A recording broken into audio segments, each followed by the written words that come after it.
ايوا ها انت اختي تقولي نسيتك. جبت لك واحد الطبق كيجي لذيذ بمذاق ديال الطاجين، وانا غادي نصبو في الكوكوط كيف ما كتشوفي. معلك غير تتبعي الخطوات وراه غادي تكوني راضيه على النتيجه. وحتى الطبق كيوجد في اقل من 15 دقيقه. ما تنسينيش من التعليقات ديالك الزوينين، وتخلي لي البصمه. بارك الله فيك والله يخليك ليا، وكنشكركم بزاف. المهم تخليو لي البصمه باش الفيديو يطلع والقناه تكبر. فضلا منكم وليس امر. خليكم مع الطريقه. السلام عليكم، كي دايرين؟ بخير؟ لاباس عليكم؟ كنتمنى تكون في احسن الاحوال ان شاء الله. اليوم راكم غادي تكونوا معايا في واحد طاجين في الكوكوط ساهل ماهل، في ربع ساعه كتكون الغديوه ديالك ولا العشاء واجد. عندي هنايا درت بصله، درت طريف ديال الدجاج من الصدر. خليك معايا.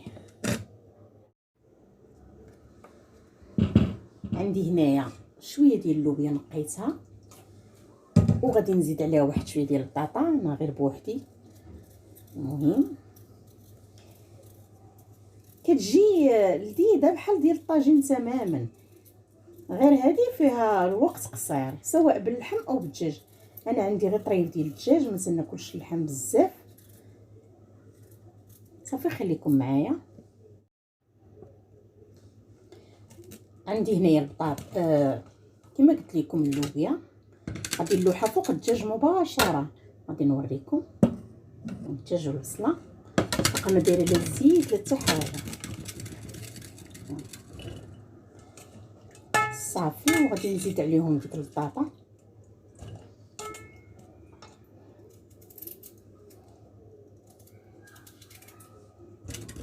خليكم معايا. عندي واحد الراس ديال الثومه كبير غادي نحكو، وغادي نزيد عليهم قزبر ومعدنوس. عندي مقطعين في الثلاجه كيف ديما. انا ما كنبغيش نخبط فوق الكوكوط باش ما يخسرش ليها البلاصه في منين كتسد. المهم غادي ندير ناخذ واحد قرنفله وحده كتحيد الزفوريه ديال الدجاج والبزار. هادشي راكم عارفينه بلا ما نقول لكم.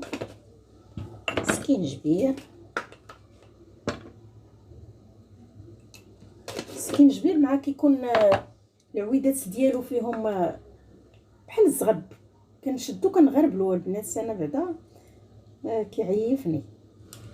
صافي غندير واحد شويه ديال الملح. غادي نشعل الفورنو كما كتشوفوا. غنشعل غير هاد الصغيره. ها هي الكوكوط درت العطريه وقزبر المعدنوس. دابا غادي نزيد الزيت على كما كتشوفوا. صافي غادي نسد الكوكوط ونخليها حتى تبدا تصفر، ونعاود واحد 10 دقائق بالعافيه مهيله. صافي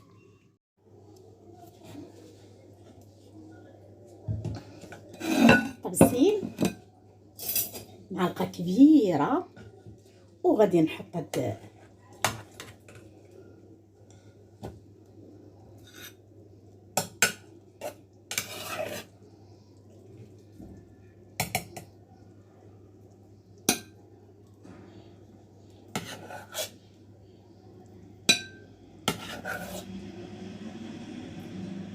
خليكم معايا.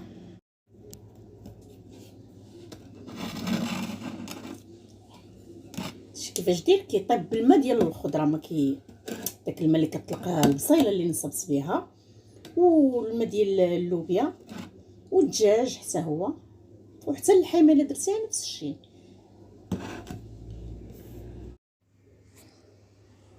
ايوا هذا هو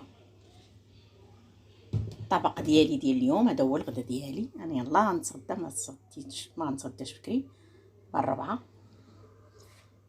صافي هادشي اللي كاين اخوتي، ونتلاقاو في طبق اخر ان شاء الله. السلام عليكم.